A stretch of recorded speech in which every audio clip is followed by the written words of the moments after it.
అందరూ కూడా ఎదురు చూస్తున్నారు. భారత్ పాకిస్తాన్ మధ్య యుద్ధం జరిగితే పాకిస్తాన్కి సపోర్ట్ చేసే దేశాలు ఏవి అని ఇప్పటికే మీరు ఆ దేశాలు ఏవి అని అనుకుంటూ ఉన్నారో కామెంట్ బాక్స్లో చేయండి. ఎందుకంటే పాకిస్తాన్ చైనా దగ్గరికి వెళ్ళింది. ఇప్పుడు చైనా పాకిస్తాన్కి సపోర్ట్ చేస్తుందా, పాకిస్తాన్కి చైనా సపోర్ట్ చేస్తుందా లేదా అనే ప్రపంచం మాట్లాడుకుంటూ ఉంది. పహల్గామ్ దాడి తర్వాత ఇప్పుడు పాకిస్తాన్లో భయం కనిపిస్తున్న సమయంలో భారత్ దాడి చేస్తుందేమోననే భయంతో చైనాను ఆశ్రయించింది పాకిస్తాన్ విదేశాంగ మంత్రి ఇషాక్ దార్కు చైనా విదేశాంగ మంత్రి వాంగ్ ఈ ఫోన్ చేశారు. పాకిస్తాన్ విదేశాంగ మంత్రి ఇషాక్ దార్కు చైనా విదేశాంగ మంత్రి ఫోన్ చేశారు.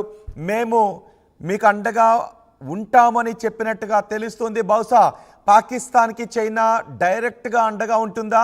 ఒకవేళ భారత్ పాకిస్తాన్ మధ్య యుద్ధ వాతావరణం యుద్ధం చోటు చేసుకుంటే చైనా తన సైనికులను పాకిస్తాన్కు పంపిస్తుందా అనే ఒక అనుమానం అందరిలోనూ కనిపిస్తూ ఉంది. ఈ సమయంలో బహుశా చైనా పాకిస్తాన్కి ఆయుధాలను సప్లై చేసే అవకాశం ఉంటుంది. ఇప్పటికే చైనా దగ్గర ఉన్న ఇప్పటికే పాకిస్తాన్ దగ్గర ఉన్న అరకొర ఆయుధాలు, తుప్పుపట్టిన స్థితిలో ఉన్న ఆయుధాలు ఇవన్నీ కూడా చైనా సప్లై చేసినవే. ఇంకా చైనా పాకిస్తాన్ మధ్య కుదిరిన అగ్రిమెంట్లో భాగంగా చైనా కొన్ని ఆయుధాలను కూడా సప్లై చేస్తుంది, వార్షిప్లను కూడా సప్లై చేస్తుంది. అవి బహుశా 2028 నాటికి చైనా పాకిస్తాన్కు అందుబాటులోకి వచ్చే అవకాశం ఉంటుంది. చైనా పాకిస్తాన్కు డెలివరీ ఇచ్చే అవకాశం ఉంటుంది.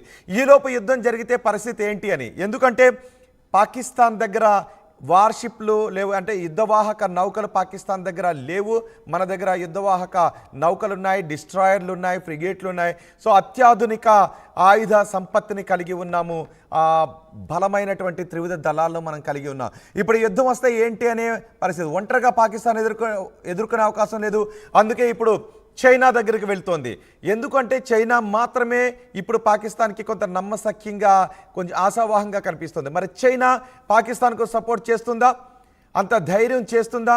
ఒకవేళ చైనా పాకిస్తాన్కు సపోర్ట్ చేస్తే చైనా కూడా కొన్ని ఆర్థికపరమైన ఇబ్బందులు, అఫ్కోర్స్ మనకంటే ఆర్థికంగా బలంగా ఉన్నప్పటికీ కూడా చైనా మార్కెట్ అంతా కూడా భారత్ పైన ఆధారపడి ఉంది. కాబట్టి ఇప్పుడు చైనా పాకిస్తాన్కి సపోర్ట్ చేస్తుందా? ప్రపంచం అంతా కూడా పాకిస్తాన్ని వేరు చేసి చూస్తుంది. ప్రపంచం అంతా పాకిస్తాన్ని ఉగ్రవాదులుగానే చూస్తోంది, టెర్రరిస్టులుగానే ప్రపంచం అంతా పాకిస్తాన్ని చూస్తున్న సమయంలో ఇప్పుడు చైనా పాకిస్తాన్కి సపోర్ట్ చేస్తుందా లేదా అనే ఒక చర్చ జరుగుతోంది. ఈ సందర్భంలో పాకిస్తాన్ విదేశాంగ మంత్రి, చైనా విదేశాంగ మంత్రి ఇద్దరు కూడా మాట్లాడుకున్నారు. పాకిస్తాన్ ఇండియా మధ్య యుద్ధమే వస్తే ఏం చెయ్యాలి అనే విషయంపై చైనా కూడా ఆలోచిస్తూ ఉంది. పరిస్థితిని పరిశీలిస్తున్నాము అని చైనా అంటోంది. ఇప్పటికీ అమెరికా చెప్పింది. అంటే అమెరికా కూడా చాలా సందర్భాల్లో దొంగ నాటకాలే ఆడుతూ ఉంటుంది. కానీ ఇప్పుడున్న పరిస్థితుల్లో ఈ రోజుల్లో మన ముందు అమెరికా కూడా బహుశా తోక జాడించే అవకాశం లేదు. గతంలో పాకిస్తాన్లో ఉగ్రవాదం పెంచి పోషించడానికి అప్పట్లో అమెరికా కూడా కారణమే, బ్రిటన్ కారణమే, పశ్చిమ దేశాల కారణమని ఆ దేశ రక్షణ మంత్రి కూడా చెప్పాడు. కానీ ఇప్పుడున్న పరిస్థితుల్లో బహుశా అమెరికా డైరెక్ట్గా పాకిస్తాన్కి సపోర్ట్ చేసే అవకాశం లేదు. కానీ చైనా ఏం చేస్తుంది? ఇప్పటికే చైనా సరిహద్దులో కుయుక్తులు పన్నుతూ ఉంది. ఈ నేపథ్యంలో చైనా పాకిస్తాన్కి ఏ మేర సపోర్ట్ చేస్తుంది అనే విషయంపై పెద్ద ఎత్తున ఆసక్తి కూడా కనిపిస్తోంది. పాకిస్తాన్కు మద్దతుగా నిలబడతామని చైనా విదేశాంగ మంత్రి వెల్లడించినట్టుగా తెలుస్తోంది. పహల్గామ్ ఉగ్రదాడి కేసులో నిష్పాక్షిక దర్యాప్తు జరిపించాలి అని చైనా కూడా అంటోంది. ఇప్పటికే ఒక తటస్థ వేదిక పైన దర్యాప్తు జరిపించండి, మేము ఏ తప్పు చేయలేదు అని పాకిస్తాన్ అంటుంది. ఒక తటస్థ వేదిక పైన దర్యాప్తు జరిపించండి, మేము దేనికైనా సిద్ధమే, మా నిజాయితీ బయటపడుతుందని పాకిస్తాన్ ప్రేలాపనలు చేస్తున్న సమయంలో చైనా సహాయాన్ని పాకిస్తాన్ కోరుతుంది. ఇప్పటికే నీళ్ళు ఆపేశాం, అటు నావికాదళ విన్యాసాలు చేస్తున్నాం, ఎయిర్ ఫోర్స్ విన్యాసాలు చేస్తూ ఉంది, కొన్ని క్షిపణి పరీక్షలు కూడా మనం చేస్తున్న నేపథ్యంలో చైనా సహాయాన్ని పాకిస్తాన్ కోరుతూ ఉంది. మా ప్రతినిధి సచిన్తో మాట్లాడదాం. సచిన్, ఒక్కసారి పాకిస్తాన్ మంత్రి మాట్లాడారు. పాకిస్తాన్ మంత్రి ఏం మాట్లాడారో చూద్దాం. अगर हमारा पानी बंद करेंगे तो फिर जंग के लिए तैयार हो जाएं। ये जो गोरी, शहीन, गजनवी, ये चौकों में सजाने के लिए नहीं हमने रखे हुए, ये हमने हिंदुस्तान के लिए रखे हैं बाबा। ये जो 130 एटॉमिक हमारे पास वेपन है वो हमने सिर्फ मॉडल बनाने के लिए नहीं रखे हुए, और आपको पता ही नहीं कि हमने पाकिस्तान के किस किस हिस्से में रखे हुए हैं। ये दुनिया भी जानती है, आप भी जानते हैं, वरना आप तो इतने मक्कार बनिए हैं कि अभी तक पाकिस्तान के ऊपर कई दफा हमलावर हो चुके होते। आपने बड़ी दफा कोशिश की, लेकिन जब आपको पता चला कि हमारे शाहीन जो है फिजाओं में आ गए हैं तो आप भाग गए। तो इसलिए मैं दोबारा दोहराने लगा हूं, ये जो बैलिस्टिक मिसाइल हैं, ये जो क्रूज मिसाइल हैं, ये जो शाहीन है, गौरी है, ये मैं फिर दोहराने लगा हूं, ये हमारे चौकों में नहीं है, ये हमारे बिल्कुल आप इनका रुख आपकी तरफ है और किसी की तरफ नहीं है। तो इसलिए ये सोचना भी ना कि आप पाकिस्तान की हदूद को क्रॉस करोगे, अगर सोचोगे भी तो उसका खमियाजा आपको भुगतना पड़ेगा। పాకిస్తాన్ మంత్రి మాట్లాడుతున్న మాటలు విన్నారు కదా, వాళ్ళ దగ్గర ఏకంగా 130 అణుబాంబులు ఉన్నాయంట, వాటితో మేము యుద్ధానికి దిగుదాం అని అంటూ ఉన్నారు. ఇప్పటికే ప్రపంచవ్యాప్తంగా ఒంటరి అయిపోయాడు, ప్రపంచం ముందు దోషిగా నిలబడుతూ ఉన్నాడు, దొంగ దెబ్బలు కొడుతూ ఉన్నారు, భారత్ పైన ఇంకా బుద్ధి రాలేదు, ఇప్పుడు భయంలో ఉంది పాకిస్తాన్, నీళ్ళు ఆపేసాం, కరువులో ఉంది, రాబోయే రోజుల్లో ఇంకా పాకిస్తాన్లో కరువు రాబోతుంది. ఇలాంటి సమయంలో ఇంకా పిచ్చి ప్రేలాపనలు పేలుతూ చైనా దగ్గరకు పరిగెట్టారు. చైనాను అడుగుతూ ఉన్నారు, మీ సహాయం మాకు కావాలి, భారత్ మాపై యుద్ధానికి దిగితే మీరు మాకు సాయం చేయండి అని ఇప్పుడు చైనా దగ్గరికి పరిగెట్టారు. చైనా కూడా దొంగ దేశమే, చైనాను కూడా నమ్మటానికి అవకాశం లేని దేశం. చైనా కూడా భారత్పై ఎప్పుడు కయ్యానికి కాలు దూదామా, ఎప్పుడు అవకాశం దొరుకుతుందని చైనా కూడా ఎదురు చూస్తూ ఉంటుంది. ఇలాంటి సందర్భంలో చైనా విదేశాంగ మంత్రి, పాకిస్తాన్ విదేశాంగ మంత్రి మాట్లాడుకున్నారు. మరి మీరు అనుకుంటూ ఉన్నారా, మీరేమనుకుంటున్నారు, చైనా పాకిస్తాన్కు మద్దతుగా నిలబడుతుందని మీరు అనుకుంటున్నారా? మీ అభిప్రాయం కామెంట్ బాక్స్లో తెలియచేయండి. మా ప్రతినిధి సచిన్ ఉన్నారు పూర్తి సమాచారం అందించడానికి.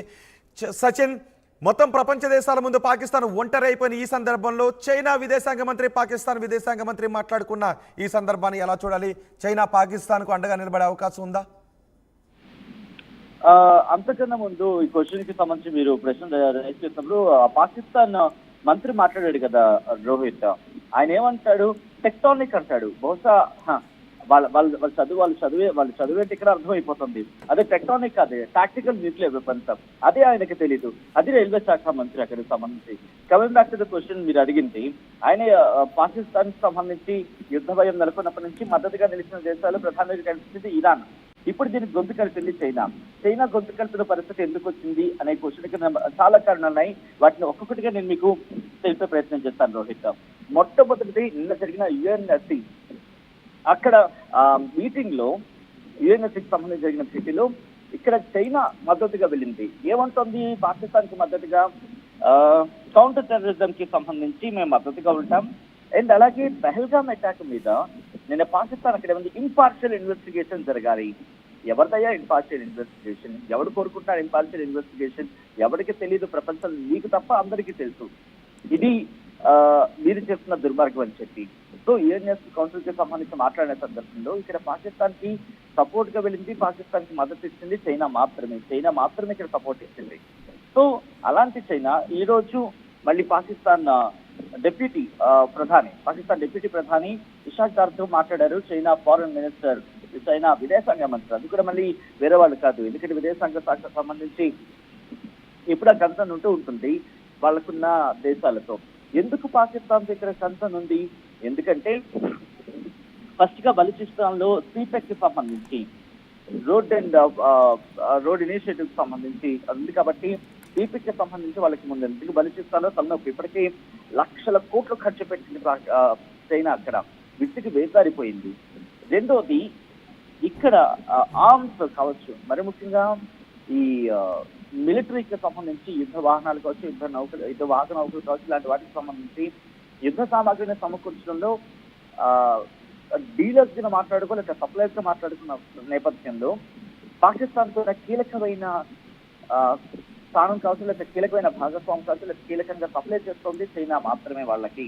ఇన్నాళ్ళు యుఎస్ సంబంధించి లేకపోతే అఫ్కోర్స్ F-16 లాంటి ఫ్రాన్స్ నుంచి కావచ్చు, ఇలా అనేకమైన ఉన్నప్పటికీ కూడా వాళ్ళకి ప్రధాన సప్లయర్ ఇక్కడ చైనా మాత్రమే.